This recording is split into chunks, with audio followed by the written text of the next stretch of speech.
اللي عرفته اليوم من جو القطريين، واحد صاحبي فرنساوي حكي وياهم، حلو. وحكي مع الفرنسوية الظاهر اللي كانوا هونيك، انطرح 5 أسماء بالاجتماع. انطرح اسماء؟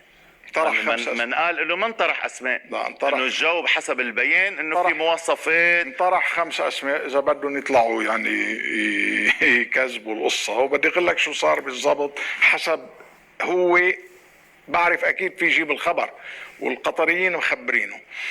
الفرنسي قال لهم التالي. لودريان يعني؟ ايه. والسفيرة الفرنسية قال لهم هو يعني قال لهم هي مش رأيي، هي معلومات. نعم. رأيي أنا مع سليمان فرنجية يعني ل100 سبب وسبب. قال لهم إنه بالنسبة إلنا صار صعب علينا اسم سليمان فرنجية. أوكي. هذا الحكي بالضبط يعني. وللقطري قال له أنتوا صعب عليكم صار موضوع جوزيف عون. و14 أذار صار صعب عليهم جهاد أزعور. فهي 3 أسماء في مشكلة فيها. هذا حكي الفرنساوي. ان هي نتيجة مداولاته اللي صارت ببيروت يعني. قال لهم في زياد بارود ونعمة فريم، هول الاسمين. الرابع والخامس. الرابع والخامس زياد بارود نعمة فريم وأسماء أخرى لم يسميها. عرفت كيف؟ هذا اللي صار. نعم. صدموا الشباب مش عم يعرفوا يضبطوا الكاميرا. ايه. مع هذا اللي صار بالدوحة. انطرح موضوع العقوبات من قبل البعض بالتحديد. نعم. يعني العقوبات على الرئيس بري والوزير باسيل. يعني هذا الاسمين اللي انطرحوا. ليش شو خص الوزير باسيل؟ ما بعرف. هاو اللي انطرح. شو بدك تزدوا تتزدوا بعد؟ هاو انطرحوا. عنده عقوبات داخلية وعقوبات خارجية. اللي انطرح بالاجتماع ما مشوا فيها الكل. القطري طبعا والمصري بالتحديد منهم ماشيين بهذا الموضوع. استبعد هذا الموضوع. الرئيس بري يعني بس حطوها بالبيان. ايه بس بيان حطوها فضفاضة. الجاي الفرنسي بعتقد ب25 أو 26 تيعمل شو؟ رح يبلغ هالجو. لمين؟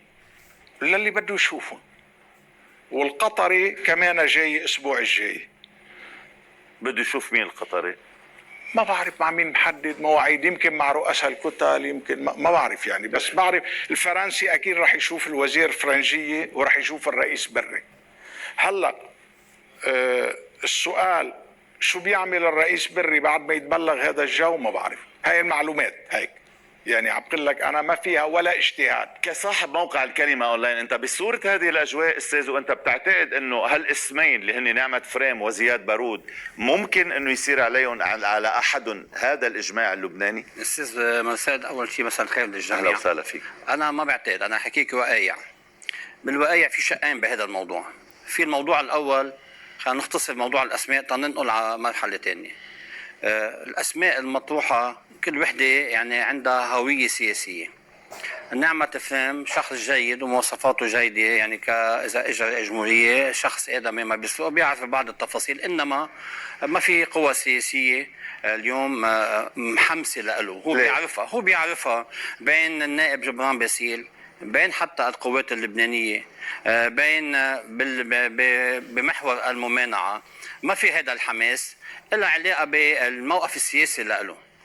موقفه السياسي اللي عم نفهم اليوم هو طارح حاله انه وسطي، وانا شخص بعرف اذا انطرح شيء بالبلد، كهرباء، انماء، اقتصاد، انا بعرف هذا الموضوع وفيني عالجه. انما القوى السياسيه يعني القوى المسيحيه بتعتبر انه هو فاتح علاقات مباشره مع الحزب، او يعني بالطريقه خليني اقول لك اياها، ما عم تسالني مع الحزب ومع رئيس بري، مش من خلالهم. اولا النائب جبران باسيل رافض دعمه كليا لانه كان بالتكتل معهم، وبقول هو قبل ما انا شو البلد بتضلوا ايه مع رضا جبران يعني؟ لا، والقوات لحديد اليوم. نعم. طب قلنا جبران، القوات لحديد اليوم ما في موقف نهائي يعني صحيح له هو بيعرفه. عم نحكي وقائع. بس هو شافه هو شاف وقاعد معه، الدكتور جعجع. شافه اكثر من مره. نعم. بس بالنتيجه انا عم اقول لك منه ومن غير نواب حكيم مع نعمه فريم بجازمين بيقولوا انه وبيناتهم تكتل الاعتدال اللي هو كان مراهن يكونوا حده بالانتخابات، عم بيقولوا هذا بس ما هو الشباب كله سوا كان رافضين جهاد أزعور، شوي تقاطعوا على جهاد أزعور. تقاطعوا. هلا وقت بتيجي كلمة السر التقاطع شو صار؟ بس اجى السفير البخاري. خلي ما تضيع. طيب زياد بارود ايه؟ شخص كمان جيد، في ناس بيحترموا شخصيته بيحترموا طبيعته، انما بدك في عاملين سلبيين ضده. اولا الصفه الملتصقه فيه انه جبران باسيل بده اياه، وانه حتى العماد مشان هون يعني حكي مع رئيس الاسد انه نحن مرشحنا الاساسي هو زياد بارود. هيدا بخلي الدكتور سمير جعجع كمرشح اساسي ورئيس كتله كبيره سيكون معه تحالفات رافض هذا الكلام، وهذا كلام انا عم بحكي سامعه طبعا مش من الدكتور جعجع، سامعه على هالاساس. الرئيس نبيه بري عم بقول انا كنت وقت الرئيس ميشيل عون يعني وقت اجى العماد ميشيل عون لجمهوري كنت حذر من انه وزير جبران باسيل يكون مهيمن على رئاسة الجمهورية، واليوم مع زياد بارود ستكون التجربة معادة. لذلك عم نحكي وقائع. هذا زياد بارود الكل بيجمع على اخلاقيته وعلى مصداقيته وعلى بالاخلاقية. ايه؟ انا بالاخلاقية بحط له 20 على 20. نعم. انت عم تحكيني وقايع. اثنين بالاخلاقيات. بالوقايع طبعا نعمة شخص مرتب ويعني جيد. فاذا هود اثنين يعني انا مش اذا قلت انا زلمه ترشحت على الانتخابات وسقطت، مش اذا قلت هيدا منيح وبيجي الرئيس يعني بيجي. نحن عم نحكي وقائع، يعني ما جبت حالي نايب بمعنى بالوقائع اثنيناتهم حتى اليوم مش بالوتيره اللي عم ينحكى فيها. عظيم. بمؤتمر الدوحه باتفاق بلقاء الدوحه الكلام الاساسي كان انه انتم الفرنسيين لكم 7 اشهر باقيين محلكم مفوكسين، يعني بهذا المعنى باتجاه واحد. البلد ما بيتحمل هذا النوع من التاخير، بدنا ننقل على فاز جديده. فاز جديده بدها تبلش من انه انتم تتراجعوا خطوه وما تكونوا هالقد متاثرين يعني بالعلاقه مع الممانعه. هيدا الموضوع رح ياخذ على مرحلتين. في مرحله اسمها ايلول اللي منتظر فيها يبين قديش في حجم الغاز بالسوق اللبناني بالبحر اللبناني. في خيارين ماشيين مع بعضهم، اذا بين بالشاطئ اللبناني في كميه غاز تطمئن القطريين والامريكان للاستثمار بلبنان، رح يتجهوا نحو تزكية العماد جوزيف عون رئيس الجمهورية على قاعدة بدهم رئيس مع سيستم مع تركيبة تحمي هذه الاستثمارات. إذا تبين بأيلول. طيب هون خليني كمل. طيب لحظة، ما فيكش تعمل مونولوج، عم بسألك. طب آخر شيء هيك على المنيو، آخر شيء في عندك طرف أساسي عنده 27 نايب بالبلد.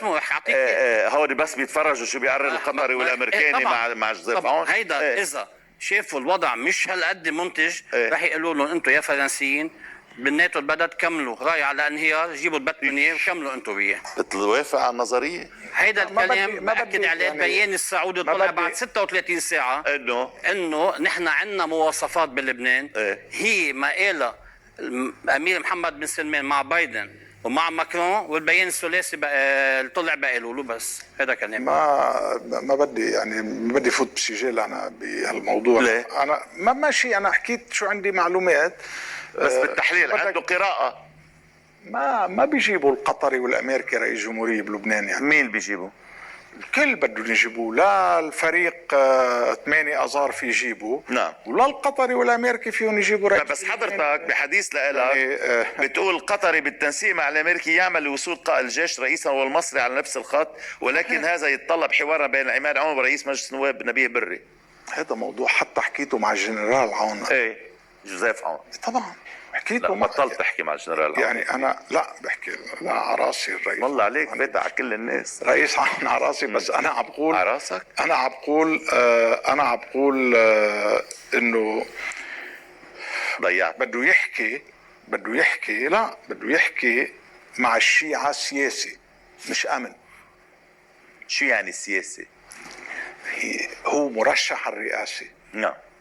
بدون ارادته يمكن او بدون ما يعلن، لكن هو خلص صار سياسي بالاخير. عظيم. بده يقعد مع الرئيس. شو يعني بيعطيهم تعهدات بالسياسه للثنائي؟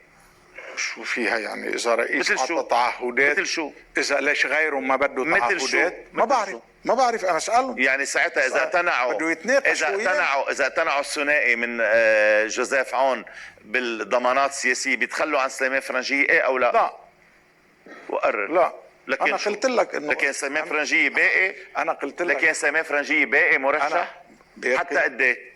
عم يتفاوضوا هن وجبران باسيل. ما بلش هلق مرحله جديده. نعم. من تفاوض بين حزب الله وجبران باسيل.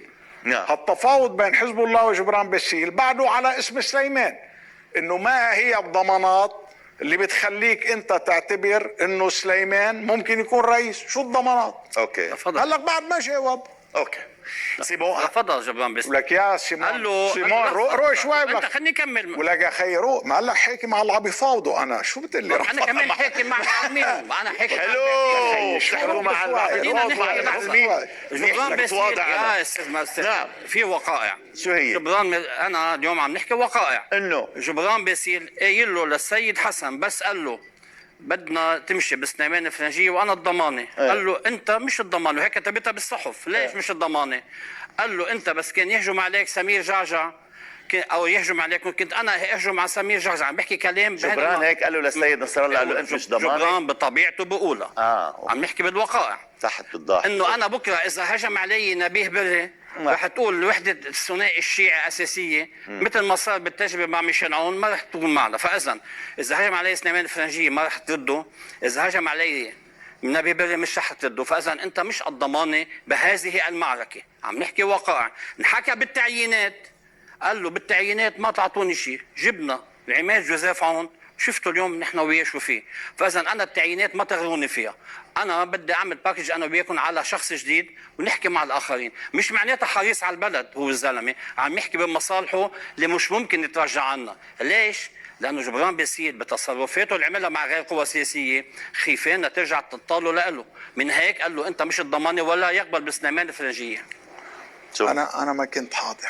انا صراحه التفصيله بدكم حدا يكون حاضر تيعرفوا. انا ما بعرف. ما بتعرف التفصيلات. طيب جاي لودريان قوي معلوماتك. لودريان جاي على بيروت. جاي لودريان على بيروت تيعمل شو؟ يبلغ ويمشي؟ رجع على وظيفته على العلا بالسعوديه؟ ما فهمنا. راح يعني ما بقى في حوار؟ هي حوار هذا. طيب ما في حوار، بس بنبلغ ونمشي. خي ناطره القصه. ما قلنا لك ناطره شو؟ عم بيقول سيمون ناطره الغاز. التوافق الخارجي على شو؟ لك التوافق الخارجي هلق الاساس فيه ايه ما فيش فيه هلق موضوع الترسيم، يعني كله الباقي تفاصيل. يعني اللي قاله سيمون ولك يا اخي مش هيك، يمكن مش بهذا التفصيل، بس انه بس مش انه القطري والامريكي بيقرروا. بس جزء منه مش اتصال كبير اكثر. الامريكي جزء اساسي بهذا الموضوع، بس مش هو بيقرر. ما في فريق من اللي قلته انت، في فريق عنده حق الفيتو. مش هيك الامور. لأيمتى بيجي الامريكي بس لأيمتى حق يقعد هو والشيخ تميم وقرروا مش الحال بعينوا بناعسي رئيس جمهوريه بلبنان. مش هيك الامور. مين قال الحكي؟ طب لكن معه حق سمير جعجع اللي من قال الامور مش اذا قرروا بالخارج عليها نحن بنمشي فيها. انا معه بهالموضوع. ليش بده اذا قرر الخارج؟ بس للاسف هذا الوضع هي اللي شفناه. اما كيف كانت كيف اجت الناس، بعض الناس عند جهاد أزعور كيف مش بإيعاز خارجي. كيف إيعاز خارجي؟ ما حدا تدخل معهم. نواب التغيير حدا تدخل معهم؟ لا ما حدا. هو ما عادش بتدخل. هودي سياديين بالكامل. توصفهم بالبسينة. سياديين بالكامل. سياديين بالكامل. معقول بتحكي عن نواب التغيير بسينة؟ سياديين بالكامل. ليه؟ بيحبوا الدولار. مين ما بحب الدولار؟ لا ما هي السيادة بالتومان مش بالموضوع الدولار. الفرق العملة. شو؟ تومان هذا الإيراني اسمه تومان. انت مش مستعمله. انا مستعمله. رايح على طهراش. تعطينا كيل ايرانيه. لا شاري في صارف يا خيي هونيك وشاري. مش عطينا كيل ايرانيه. لا ما بيعطوا. بدك تحمل القات. دونك بيعطوك اياهم دولارات صغار بصراحه. الايرانيه بيدفعوش. وكيلهم بيدفعوش. وكيلهم. ما فيش دفع سياسي بلبنان. انسى. وقف. لو في دفع سياسي بلبنان كنت بتعمل اللي بدك اياه هلا. مثل شو؟ شرية نواب؟ كل شيء. بتعمل حرب اهليه اذا بدك. حلو. انت شو مصدق انه في عنا نحن يعني شعب هالقد عنده مبادئ وبيرفض يعمل حرب اهليه اذا في مصاري؟ ولو ما نحن ذبحنا بعضنا على الهويه يا زلمه كذا. ما نحن بلا اخلاق. هو اللبنانيين هيك؟ ولك شو. استاذ سيمون ليش استفزك هالكلام؟ اي كلام. ولو مش عم تسمع؟ لا اي كلام تحديدا، لا ولو اي كلام تحديدا يعني خلص. عن التغييريين عن بس نسال اكثر شيء استفزك شو؟ استفزني انه في ظلامه بحق بعض التغييريين، لانه انا بعرف انه هيدا مش كلهم، لا مش كلهم. بعض لا. يعني الفريق اللي امبارح انضوى هو الى جانب الغجر. نعم اللي طلع الى جانب جهاد ازعور يعني. ايه هودي كانوا يقولوا انه ما في منهم قال جرعوا السم يعني بدك تقنعنا بضميرهم الحي هلا. مزبوط في عندهم ضمير يمكن بنسب متفاوته عن فريق بالممانعه، بس انه هن بدهم هو حسب على كارتي دايماً. اذا بيمشوا معكم بيكونوا سياديين. أنا مين ما انت قلت حسب، لانه مش اللي مشي مع جهاد ازعور بيكون منيح، واللي ما مشي مع جهاد ازعور ما بيكون معايير شو هي شو الممانعه بالبلد؟ معايير شو؟ او نحن تغييريين بنقول ضد كل المنظومه، او مش بتقرر انت توزع على ذوقك. ايش توزعوا معايير على ذوقكم سيمون؟ بدروق.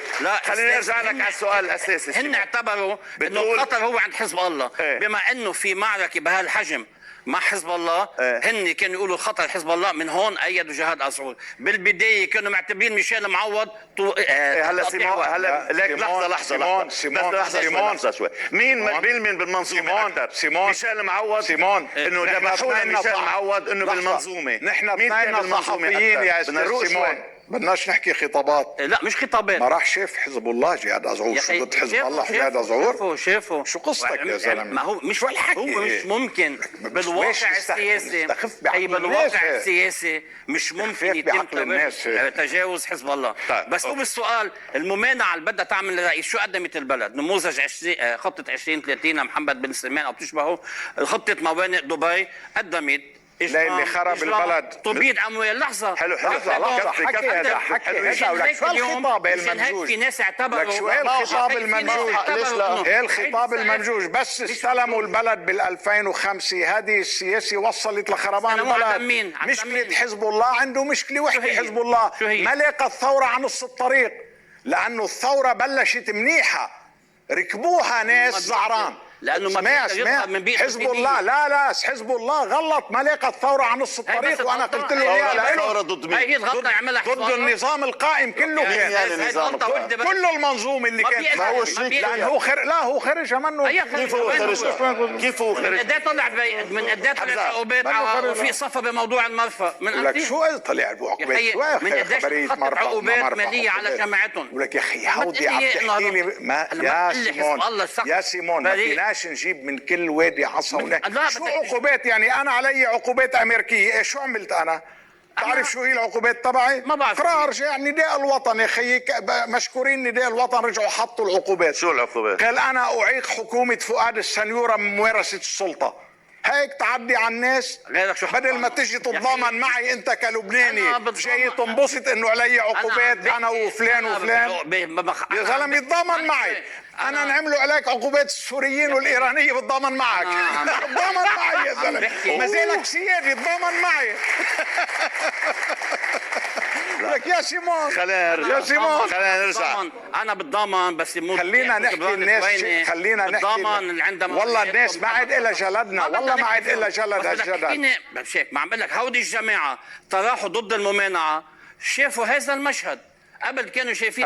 خلينا بلا ما ناخذ هي المثل، هيدا المثل لا يشرف ابدا، معلش يعني بهيدا الاداء التعتيري يعني في منهم بعدنا عم نحكي عنهم ارباعهم. معلش ما تواخذني. انا تحيه لحليمه القاقو هلا روق بلا بحش لانها بينت انه عندها استقلاليه. تحيه حليمه لإلك وللي كانوا معي. فراس حمدان لحظه عم بيعمل برنامج انتخابي بالشوف. انا فراس لا يا خيي مين معها؟ حليمه كان معها ثلاثه من اوكي سانتيا زرازير، نسيت الاسم انا كمان. سانتيا مش نائب ببيروت الغربيه؟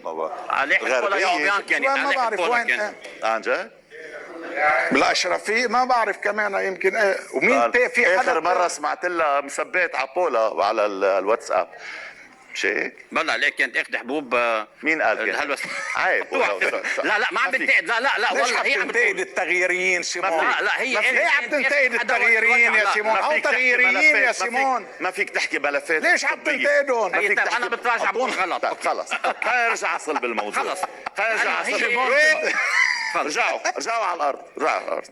بتقول حضرتك باحتفال بالتغريده بعيدا عن المواقف السياديه التي لن تتقبل بهدله السفيره الفرنسيه للطاقم السياسي اللبناني مع انه كلامه بمحله، فان على السفيره الفرنسيه ان تتذكر بان اصلاح لبنان لا يكون على قياس الرئيس ماكرون اللي بده يبيع لبنان للممانعه. صح.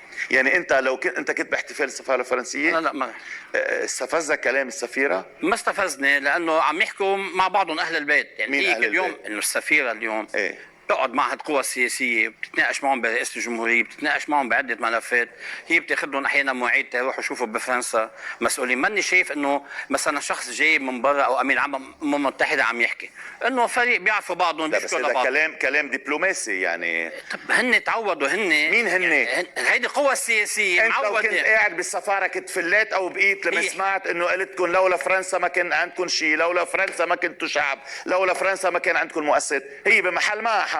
انا معها حق على القوى السياسيه طبعا نحن بعدنا عايشين على المؤسسات الفرنسيه والتركيه بالبلد. بس ما عملنا شيء بعد الاستقلال. في الله يرحم ترابك يا الياس سركيس، لازم كل واحد منكم يروح يحط وردة على ضريحه هلا. هذا اللي اشترى لنا الذهب بمبادرة شخصية منه. انت بتعرف وقت اللي صحيح. طلعت قصة امريكا اجى اشترى الذهب على مسؤوليته. عندكم 18 مليار دولار هن عود المال والراس مال. اوكي. عرفت كيف؟ والباقي مين عمل شيء؟ فؤاد الشيب كم شغله، وكميل شمعون كم شغله انمائيه، ورفيق الحريري كم شغله. خد نفس يلا. عم بيقول بيع البلد ماكرون للممانعه. ليك بدي اقول لك شغله. تفضل. يعني انا وسيمون قد هلق شو عم بيصير بين الفرنساوي والايراني وبين حزب الله والفرنسي شو يعني؟ خلينا لكن ليش شو عم تعلوا كتافكم وتحكوا بلا ما خلينا بحجمنا يا زلمه. خلينا بحجمنا، خلينا نحكي عقدنا كلنا. اوكي. انت بتعتبر بنهايه المطاف قائد الجيش هو الذي سيكون؟ تعرف شو قال له لافروف للحسن رعد؟ اساله لمحمد رعد لابو حسن. شو قال له؟ لما راحوا قال لهم الغاز بالمتوسط نعم اكثر من غاز الخليج، يعني وانتم عندكم مهمه حمايه شرق المتوسط. نعم. شو كلفني لإلي لافروف او بده يكلف سيمون او بكلف ايميل رحمه وحزب التضامن؟ نعم. بده يكلف اللي بيقدر. هي الواقع، هاي السياسه يا حبيبي، هاي السياسه. الباقي تسلايه. هاي السياسه شو بعمل انا؟ عظيم. انا يمكن يكون ضدها. انا بدي كلف سرايا التوحيد يمكن يا اخي كنت بحمايه عندك سرايا؟ ايه طبعا عندي سرايا. معهم سلاح؟ فيش حدا بنزل معه سلاح. حلو. بس انا ضد تفلت السلاح اللي عم بيصير. اول شيء انا ضد تفلت السلاح. انت دخلك لايك لحظه. اتركوا شو اتركوا. شو بك؟ شو عم تهددوا؟ لا ما هلا بده يخبرني كم واحد. ايه ليك هذا. خليك شوي ما تضيعش الكش. بدي ارجع لبولا اسطيح. شو مصير المبادرة الفرنسية بولا والأزمة الرئاسية بعد بيان اللجنة الخماسية؟ مساء الخير. أول مساء الخير، برحب بضيوفنا. بعد ما كانت القوى السياسية تعد العدة لتحديد موقفها من حوار قد يدعو له المبعوث الفرنسي جان إيف لودريان مدعوما من اللجنة الخماسية الدولية المهتمة بالشأن اللبناني، اعتبر البيان اللي صدر عن بعد الاجتماع الأخير اللي انعقد بالدوحة بمثابة استبعاد لطرح الحوار أقله في المرحلة الراهنة. كما أنه التلويح بالعقوبات أكد سلوك هيدي الدول مسار جديد بالتعامل مع الأزمة اللبنانية بما يبدو تخلي واضح عن المبادرة الفرنسية. فشو هي السيناريوهات اللي قد يسلكها هيدا الملف بعد التطورات الأخيرة؟ يمكن الحديث عن السيناريو الأول، ويقول بعودة لودريان إلى بيروت لدعوة القوى المعنية عن سقوط المبادرة الفرنسية كي لا تسجل باريس هدف جديد بمرماها وتقر بخسارة إضافية بالملف اللبناني. فيتحدث عن عدم عودة لودريان إلى بيروت ما سيشكل مؤشر واضح لفشل الجهود الدولية ويحرك عند الوسطات والمبادرات الداخلية على العقوبات، والقول أن القوى اللبنانية تحاول الخروج من الأزمة بالتلاقي والحوار وإن أخذ طابع ثنائي. أما السيناريو الثالث فيقول بأن قائد الجيش العماد جوزيف عون ومحاولة إقناع إيران بالسير فيه وتجنب طرحه كمرشح مواجهة لتفادي إحراق ورقته. وهذا السيناريو مرتبط لحد بعيد بتطور التفاهمات السعودية الإيرانية كما الأمريكية الإيرانية.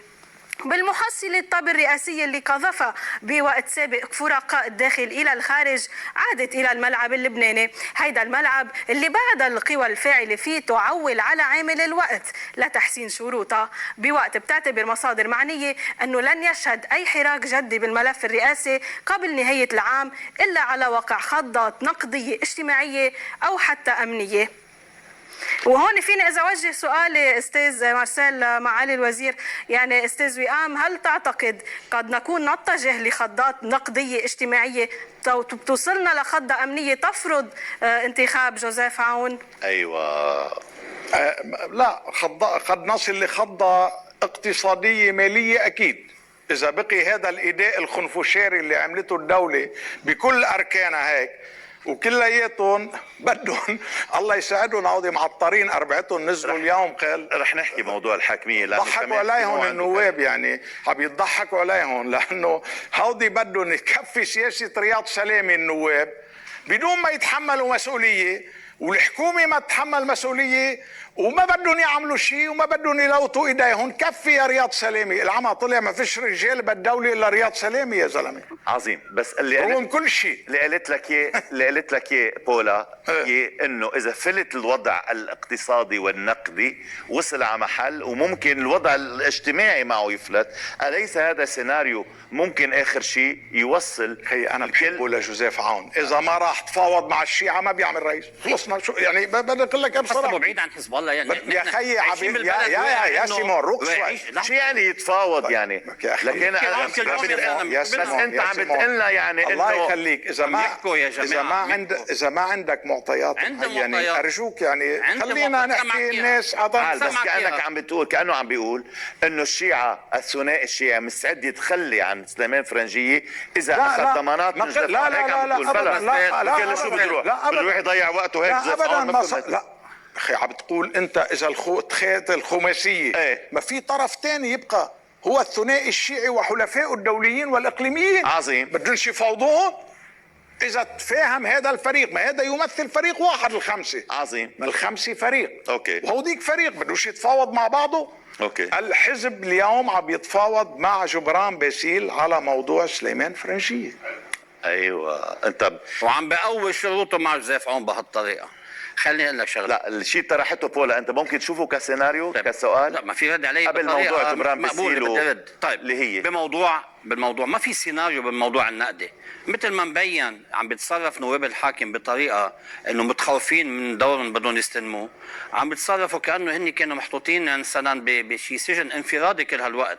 تبعت كيف؟ انه ما لهم علاقه، هيدا مش مقبول. يعني رئيس الاركان بالجيش بيعرف انه قائد الجيش يمكن يفل بهذا الوقت، بيتحضر هو ولا مسؤوليه اذا صار في فراغ. هن كل هالوقت عم يستفيدوا من معاشات، عايشين بسفر وبزخ. وهيدي نتيجه المحاصصه استاذ مارسيل، لانه كل شخص بده يحط نائب حاكم مش كفؤ، يعني ما عنده الاختصاص. لا، عندهم كفاءات حرام يعني ما نظلمهم. لا مش هيك انه اليوم وسيم منصور او اخرين يمكن هذا عفوا شاهين لا عم بحكي شخص قانوني ناجح. خي بشير يغزان شخص مالي ناجح، يعني مش هالمساله. هذا موضوع نقدي بده واحد اختصاصي فيه. خلينا نحكي شوي على رواق. مشان هيك القصه ما فيها انه هول الاشخاص ما كانوا مجهزين، هن كانوا مستقلين انه خلي رياض سلامي يعني بده اياه. نحن جينا نتيجه تركيب البلد مسحوبه على كل المناطق، كل هذا اصعده محاصصه بنقعد مش متوقعين بده يفل رياض سلامه. هلا مسؤوليته هن عم بيطالبوا انه بدنا مثلا بالشهر 200 مليون تندفعهم للدوله. طب ما رياض سلامه كان عم يدفعهم. انا مني الشخص اللي بقول انه لازم يبقى شخص او يفل. في دوله هي بتقيم المخاطر، دوله وفي دوله، يعني انه في المراجع السلطه القائمه بس التصرف اللي عم يحكوا عاملين بانيك بالبلد. انه اليوم رايحين على مجلس النواب عم بيطالبوا بكابيتال كنترول. طب له 4 سنين ما نعمل شيء، بدكم اياهم هلا للتنين بجمعتين. مش افضل نحكي في الوضع الاقتصادي في عمليه. لا بس بدي اسمع وجهه نظر. في عمليه انه عم بغسلوا ايديهم انه نحن اذا فشلنا ما خصنا. تبعت كيف؟ هيدي نحن تحملوها معنا يا نبيه بري ويا نجيب مئاتي. تبعت كيف؟ هذا اللي عم يعملوه هن مش مقبول. بين اليوم بالوضع انه مش قادرين حدا يدير هذه المؤسسه. هلا بيبقى يا سلامه هن بعينه في مسؤول في مراجع هي بتبت، بس نحن عم نحكي انه مين بده يبت؟ نجيب مئاتي بعرض البحر. طيب انه اليوم بقياده وشعبه عم بيهاجر بعرض خيي البحر. بقياده الجيش يا استاذ مسدد. نعم. بيقولوا ما في رئيس اركان، عم بعطي مثل، عم بيقولوا خيي هيدا الضابط ممكن يقدر، بس هونيك معقوله بلشوا بهذا النوع من تخويف طيب العالم. خليني اسال سؤال، بدي ارجع بالسياسه. بل خليتني اكمل عن موضوع العماد جوزيف عون وعلاقته بحزب الله. نعم. انا بدي اقول كلام مسؤول عنه. نعم. بالجوله اللي عملوها القطريين، انا عم بحكي كمان مثل ما اي شخص معلومات. وصل لي تفضل. معلومات. شو حلوه الحلقه كلها معلومات. نعم. طبعا شو بنشتغل نحن؟ تفضل. اللي سمعوه بالقطريين من الثنائي الشيعي انه انه نحن ما عندنا اي اعتراض على جوزيف عون، بس هلا عندنا سليمان الفرنجيه، بس نوصل على جوزيف عون مرحله ثانيه بنحكي فيها. شو المرحله الثانيه اللي بنحكي فيها؟ عم يحكي باسم الامريكي، وعمل عده اتفاقيات دوليه بين طالبان وامريكا بدعم امريكا، وعمل وسيط بين السعوديه وايران. نعم. ايران وامريكا، هيدا عم يلعب دور بغطاء سعودي. سمعوا كلام انه نحن مش رافضين جوزيف عون. الحزب اكيد بده تراجع عن سليمان الفرنجيه تمن، وتحميل الباقيين انه نحن رجعنا عن سليمان الفرنجيه تنجيب جوزيف عون، اللي هو بمحور اخر بوقت هو منه بعيد عنهم. حتى بامريكا قال لهم باحد المرات، وانا قال لي اياها عم بحكيها هيدي مدير المخابرات السابق انطوان منصور. نعم. قال لي اياها، كنت عم كاتب شيء صار حديث، قال لهم بس راح على اول اجتماع، اذا انتم متوقعين انا اضرب حزب الله انا هي ما بعملها، انتم اول جيش بس تيجي التسويه الجيش بيكون حاضر. هذا الرجل مش بعيد عن امكانيه التفاهم مع حزب الله، انما هو الشونتاج مع الخارج بدهم ياخذوا ثمن يا بالنظام يا بالحكومات، انه بنجيب جوزيف عون على اساس انه جوزيف عون يمكن بده اياه سمير جعجع، بس بنجيب رئيس حكومه فيصل كرامه. في شونتاج الثنائي شاطر فيها. نعم. هي القصه. استاذ وئام، شو عم تحكي عن لقاءات الاستاذ جبران باسيل الجديده صلحا باركه مع الحزب؟ يعني حلو هالتفاهم وهالطلاق ما رح يتم، مبسوطين له للشباب. ما اصلا ما كان في طلاق بالسياسه، يعني كان في طلاق، كان في خلاف حول موضوع سليمان فرنجيه. اوكي. هلا عم بتقول عم ينشغل اتصالات جديده حول موضوع بعده الحزب عند سليمان. نعم. جبران عم بيحاول يطرح معهم اسماء تاني، في حوار كويس يعني. أوكي. في حوار كويس ومكفي. اوكي. هذا الحوار وممكن يوصل لمحل. محل شو؟ ما بعرف. يقبل ما وصلش. طيب. يقبل يرجع جبران باسيل يرجع لك كمان يرجع يقبل جبران باسيل بالسليمان فرنجيه؟ هيك شايف يعني. جبران عم بيقول انا بدي البرنامج. هلا جبران عنده موضوع اللامركزيه. هو مين يقرر البرنامج؟ اللامركزيه. يخدعوا كل الناس. عنده مطالب، عنده كتله وعنده مطالب. مطالب شو؟ اللامركزيه الاداريه. نعم. يمكن ما بعرف اذا لامركزيه ماليه، يعني عنده حلو. مطالب. يعني كل الامور بدها تخلص بامتحان عند الاستاذ جبران. حلو. هلا هو عنده كتلته، اذا مش معيوزينه يتكتلوا الاخرين ويجوا يطلعوا. دكتور سمير جعجع بيقول انه بيطالب يعني بكلامه، بيقول خليني اقرا لك تحديدا: بيان اللجنه الخماسيه اسقط رهان الممانعه، وعلى الرئيس بري دعوه سريعا الى جلسه انتخابات رئاسيه فورا. يجوا يبلغوه هيك للرئيس بري. شو عم بيسمعش الرئيس بري؟ لا، يجي بكره الفرنساوي يبلغوا والسفيره الامريكيه تبلغوا، تقول له في عقوبات اذا ما دعيت لجلسه. يمكن يخاف ويدعي لجلسه، بس انا مثل ما بعرفه ما بيخاف.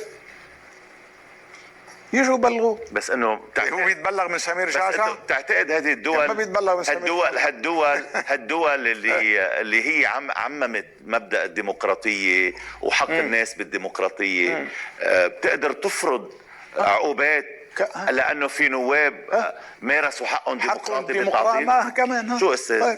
هي نظريه جديده بالديمقراطيه او انت جديد فيها او بتعرف عنها؟ هي الديمقراطيه عندهم.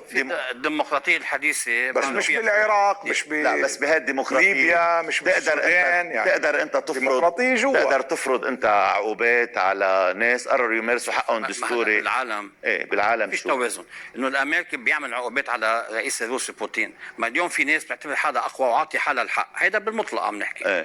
شبيحه يعني. ما يحصل بالموضوع اللبناني. في عقوبات صارت. شو يعني؟ في عقوبات، في يعني ضغط، هذا يسمى ضغط. ضغط شو؟ ضغط على قوى سياسيه بيعتبروها انه دخلك هي ما بيرحى سمير جعجع وسامي جميل قال نحن عندنا حق التعطيل وتطير الجلسه، ساعتها بتعتقد بيقدروا حط عليهم الفرنسيين عقوبات ما في مانع. شو يحطوا عليهم؟ بتعتقد انه سمير جعجع بينحط عليه العقوبات نبل الفرنسويه لانه عطل نصاب؟ يا اخي انت عم بتقول انه عم بسالك سؤال مبدا يا طبيعي. سيمون يا أخي هلا اسمعني. بدنا نعملها بطبع جارنا. روق شوي شو تبع جارنا؟ لك يا اخي مثل بده يعملها بطبع جارنا. شو الخبريه؟ حطوا عقوبات، حطوا عقوبات، ابو وزالي عقوبات.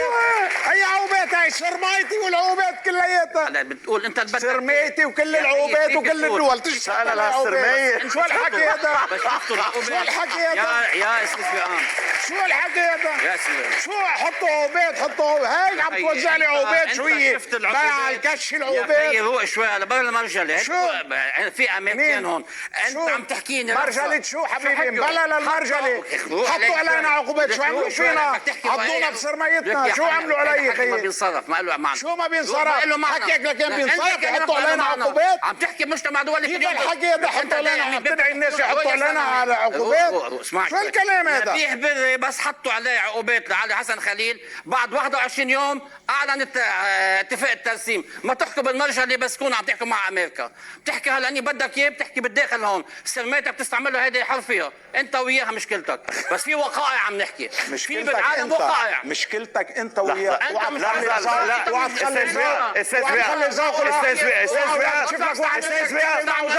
لا انت اسكت. استاذ لا لا لا لا لا لا لا لا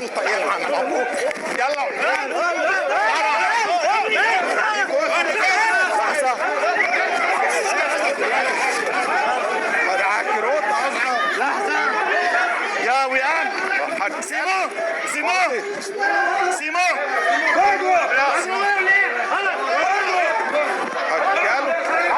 ازعر وين تعال الهواء تعال لحظة لحظة لحظة